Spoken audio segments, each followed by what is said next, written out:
நாமம் மகிமைப்படுவதாக. Glory to the name of the Lord. மனம் திரும்புதல், மறுபடியும் பிறக்க வேண்டும் என்று நாம் பார்க்கிறோம். We have to repent ourselves. Once again we have to align. பூமியில் இருக்கிற ஜனங்கள் எல்லோரும் மனம் திரும்ப வேண்டும். Whomsoever may be living in this world, we have to be repent ourselves. யாவரும் மனம் திரும்ப வேண்டும். அதற்காக இயேசு கிறிஸ்து இந்த பூமியில் வேண்டி வந்தார். Jesus Christ came for those who are living in this world. They want to get the salvation. இன்றைக்கு ஆண்டவர் மனம் திரும்புதலை குறித்து நமக்கு சொல்லிக் கொடுப்பாராக. Lord wants to teach us today. Want to repent once again. சபைக்கு வருவது விஷயம் இல்ல, மனம் திரும்ப வேண்டும், முழுமையாக திரும்ப வேண்டும். We want to repent ourselves, not only coming and gathering to the church. We want to be full heart, with the whole heart. We have to repent. ரோமர் 3ஆம் அதிகாரம் 23ஆம் வசனத்திலே நாம் வேத வசனத்தை படிக்கும் போது, ரோமர் 3ஆம் அதிகாரம் 23ஆம் வசனத்துல இந்த உலகத்தில் பிறந்த எந்த மனுஷனும் பாவியாக இருக்கிறார். படிங்க வாசனை பண்ணி.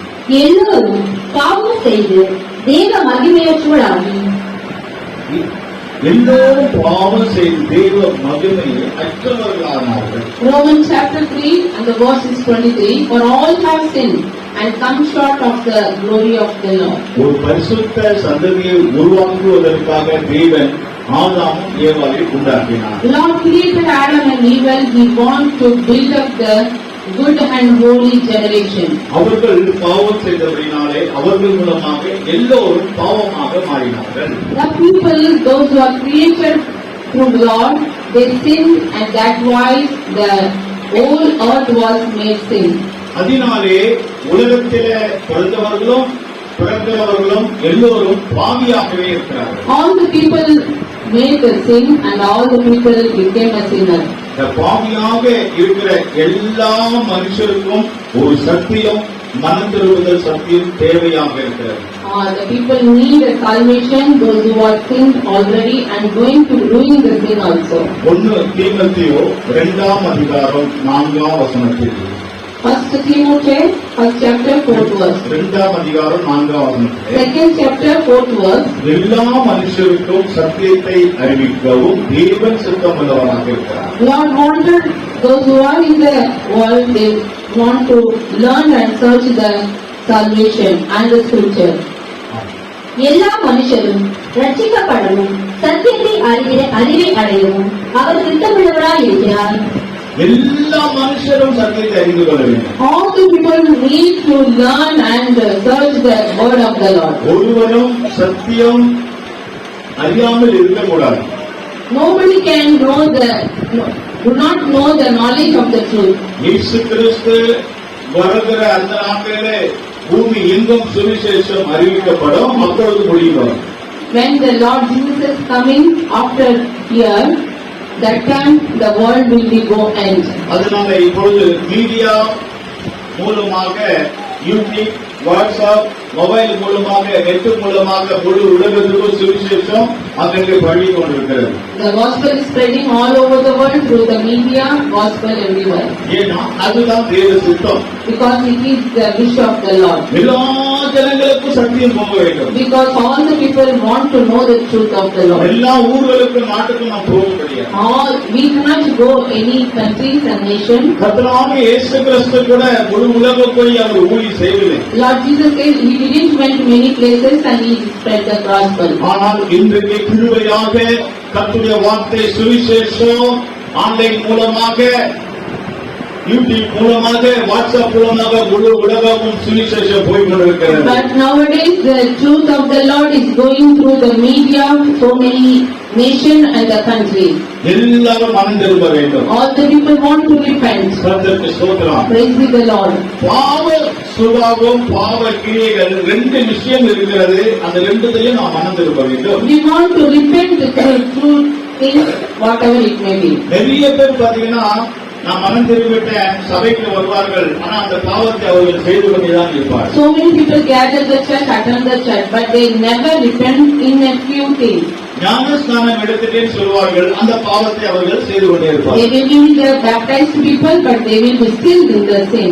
எல்லோரும் மனம் திரும்ப வேண்டும். All the people want to repent. விசேஷமா சபைக்கு வருகிறவர்கள் முழுமையாய் மனம் திரும்ப வேண்டும். Especially those who are gathered in the church, they want to repent. மனம் திரும்புகிற அனுபவத்துல ரெண்டு விஷயம் இருக்கு. There is two things in the repenting thing. நீங்கள் ஒரு மரத்தை பாருங்கள். If you want to see the ஒரு மாங்காய் மரத்தையோ இல்லது நம்ம ஒரு அரச மரத்தை ஒரு மரத்தை பார்க்கும்போது if you will see the tree, whatever it may be, அந்த மரம் வெளியே மாங்காய் மரம் வெளியே மாங்காவோட ஒரு மரம் வெளியே வெளிப்பிரகாரமாக தெரியும்.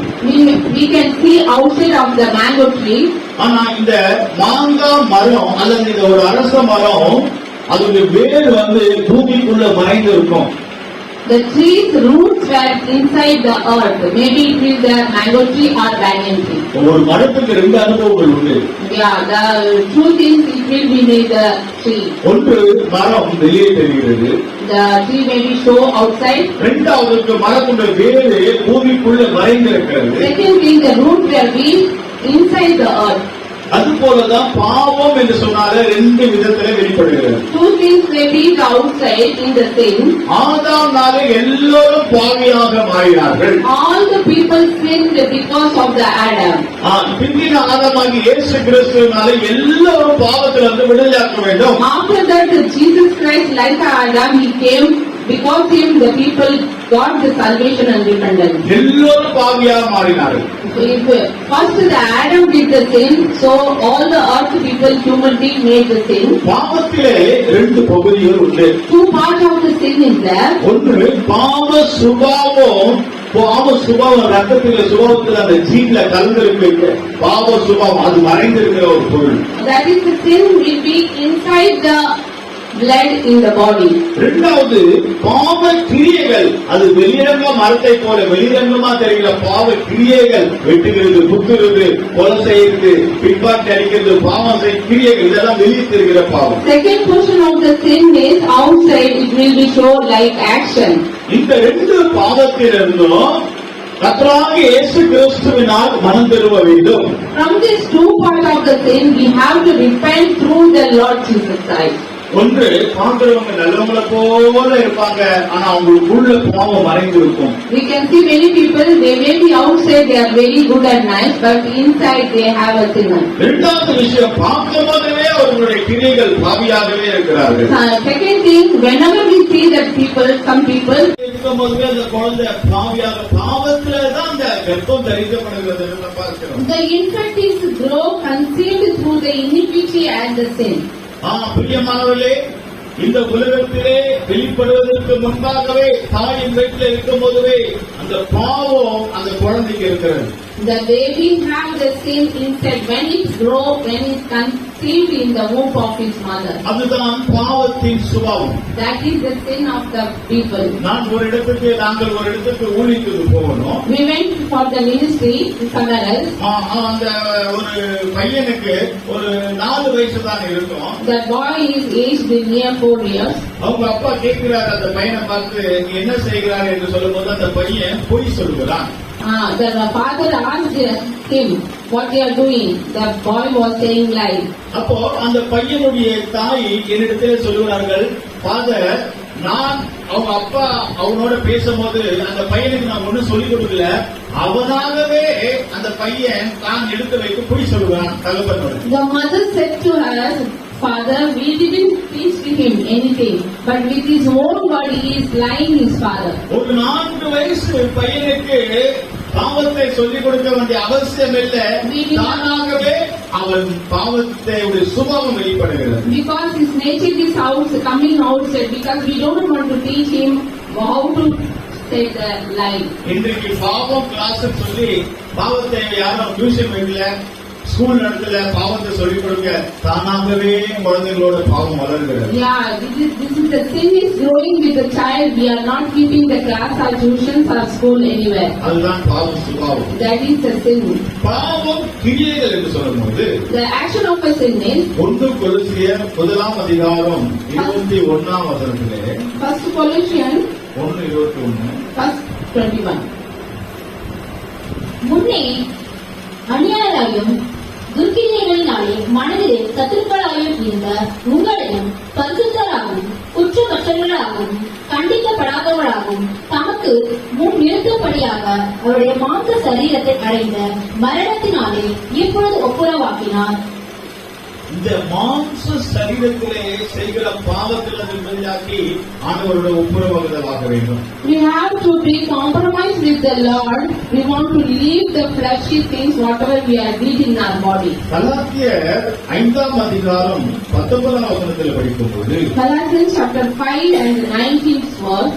அங்கே படிங்க.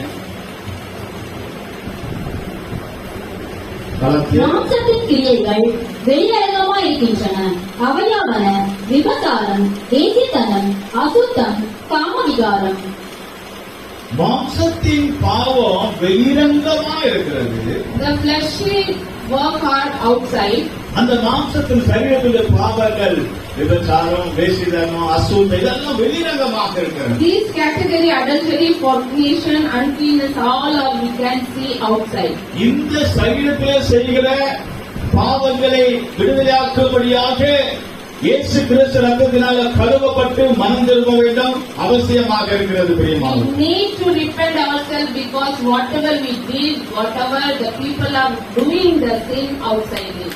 கர்த்தருக்கு ஸ்தோத்திரம். Praise be the Lord. இந்த சுபாவத்தில் இருக்கிற பாவங்களை ஜென்ம ஜென்மமாக தலைமுறை தலைமுறையாக இந்த பாவங்கள் சுபாவத்தில் வந்து கொண்டிருக்கிறது. These all the sin is coming through the generation to generation. இந்த சுபாவத்தில் இருக்கிற பாவம் கழுவப்பட வேண்டும் என்று சொன்னால் தண்ணீர் ஞானஸ்நானம் எடுக்க வேண்டும். We want to come out from these habits. We want to take the baptism. தண்ணீர் ஞானஸ்நானம் எடுக்கும்போது பாவங்கள் சுபாவ பாவங்கள் மாத்திரமல்ல நம்முடைய சரீரத்துடைய பாவ கிரியைகளும் அது அழிக்கப்படுகிறது.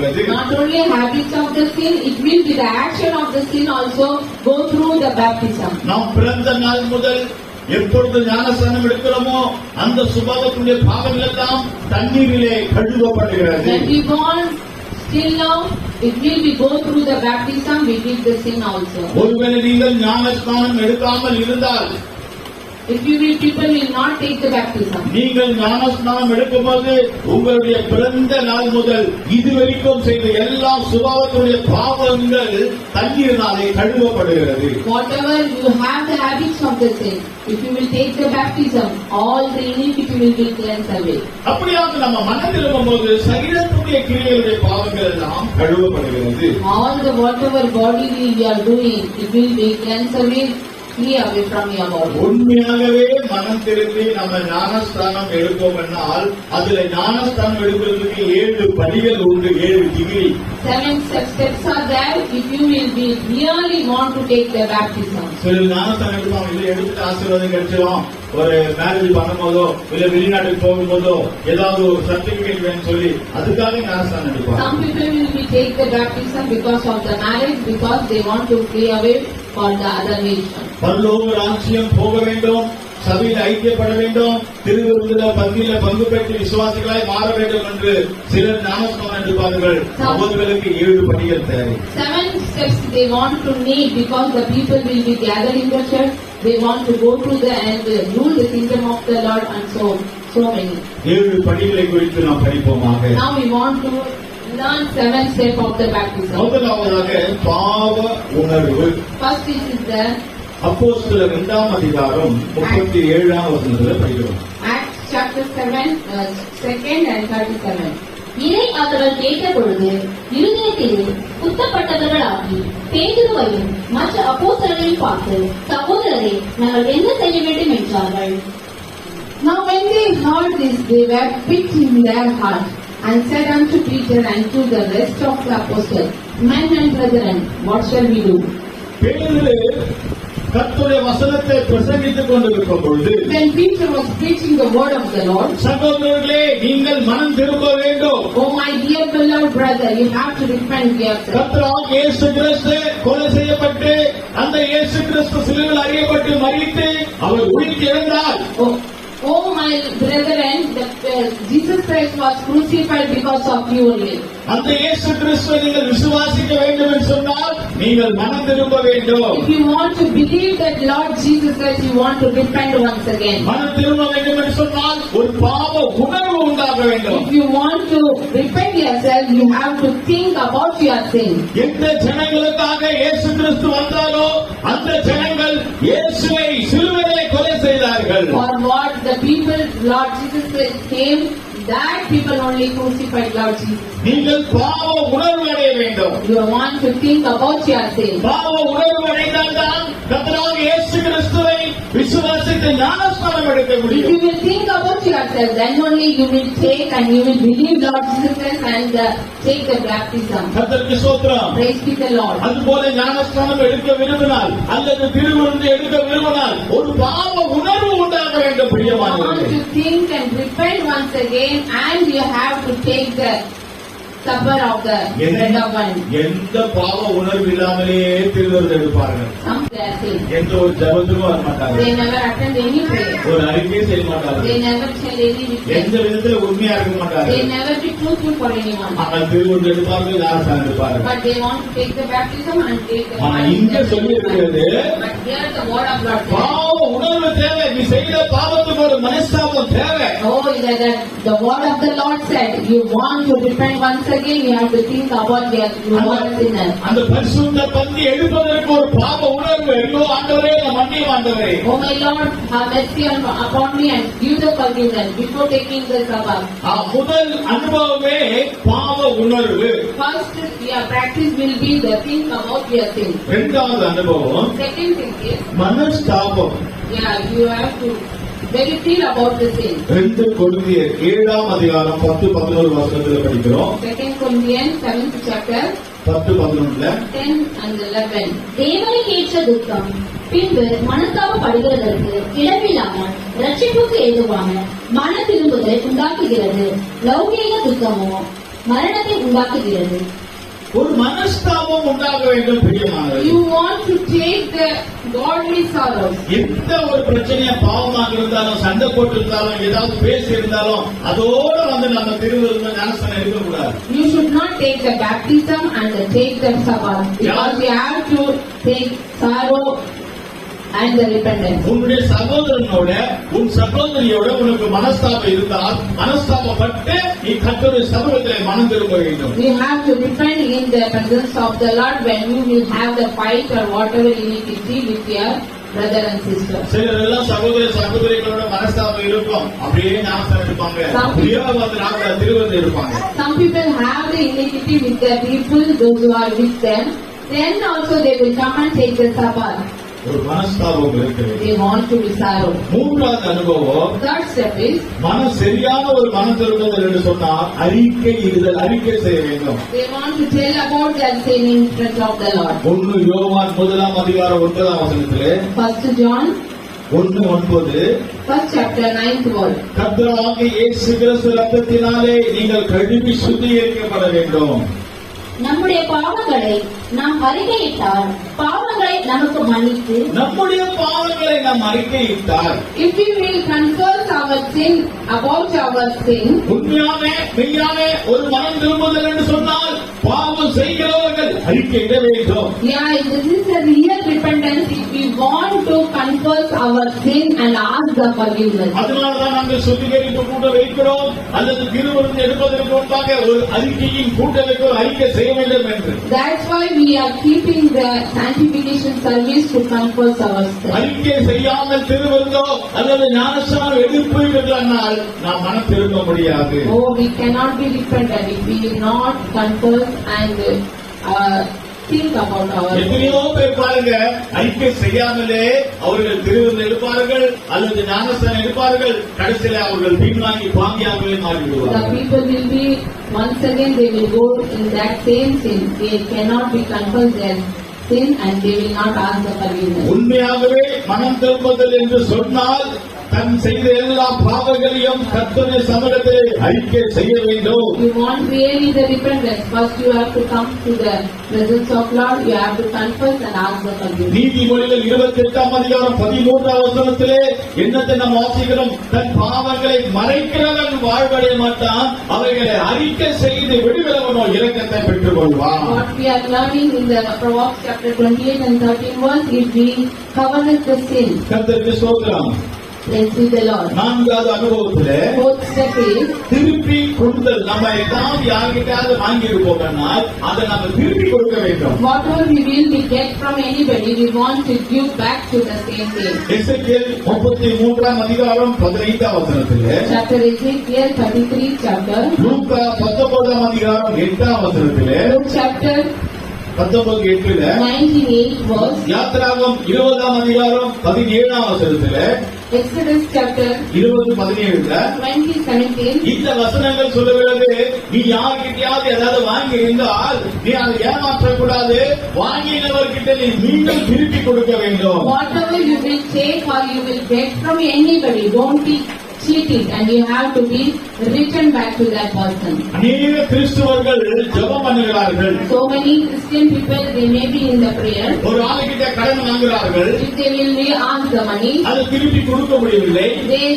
they cannot give back to that money. அநேக கிறிஸ்தவர்கள் ஜெபிக்கிறார்கள், கடன் கொடுத்தவர்கள் சீக்கிரம்